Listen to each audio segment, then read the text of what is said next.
Good morning.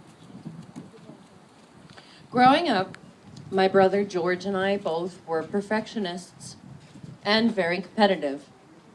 There were many times when, as a child, I resented him for stealing my spotlight.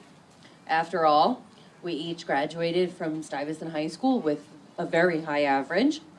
We each played the piano for upwards of 12 years, among other things. Our family was its very own race to the top.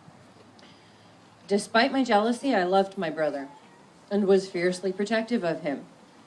But it would be years before I was able to appreciate George for the wonderful human being that he was. When he went off to college, to Cooper Union, his maturity allowed me to see his intelligence, his generosity, and his compassion, not to mention his dry sense of humor. And this appreciation continued to grow after he enrolled in graduate school at the University of California at Berkeley. Ironically, when he was living at the opposite end of the country, we spoke more than we ever had. We'd talk about music, television, and movies, as well as more serious topics. He even would ask my advice, something that he'd never done while growing up. But then I was no longer the bossy older sister I'd been, and could recognize his ability to make intelligent, rational decisions. We even went to a Yankee game during his last summer visit home.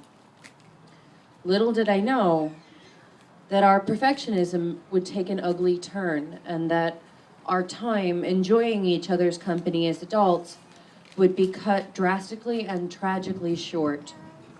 For both of us, our struggle to be the best led to dark thoughts and suicidal impulses.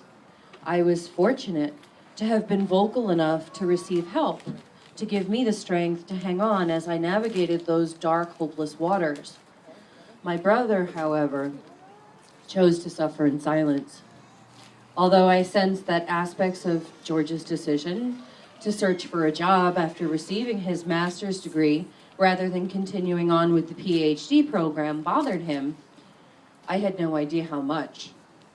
I knew better than to push for him to talk about his feelings, as it was the surest way to get him to shut down, and only sought to reassure him that the PhD program would be there for him when he was ready to go back to it. He never gave himself the chance. Just a few days before his birthday, my brother walked into the Berkeley campus, handed in his master's thesis, went back to the Silicon Valley apartment he'd recently moved into, and hanged himself. My family knew that something was wrong when we called to wish George a happy birthday and couldn't reach him. The local police discovered his lifeless body in his bedroom the morning after what would have been his 24th birthday. And ever since that day, I've been an only child in a two-child family. With him living so far away, it can be easy to trick ourselves into believing that he's still alive in California, that his wake and funeral and all the days since then have been nothing but one long nightmare. But of course, it isn't a dream and will never awaken.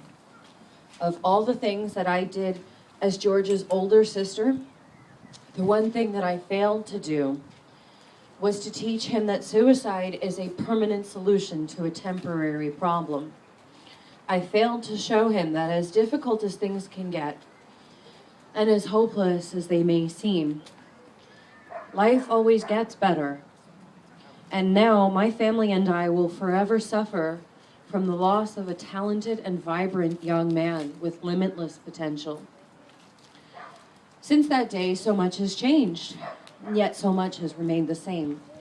I married my husband, and after our wedding, thought only that George would have gotten along wonderfully with his new brother-in-law.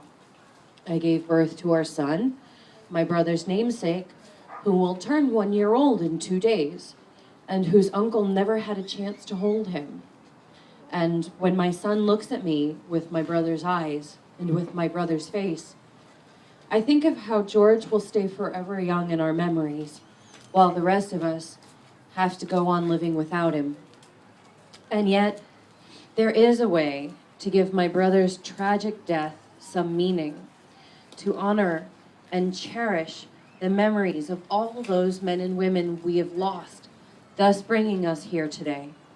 We have a responsibility to those we've lost and to those of us who have been left behind to ensure that we do all within our power to keep such a tragedy from ever happening again.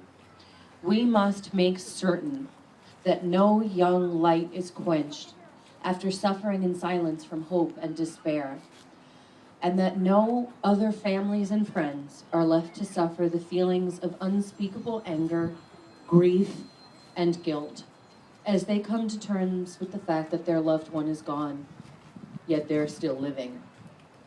And while walking today may seem like a small way to show our dedication, as we stand here together in solidarity, we stand strong.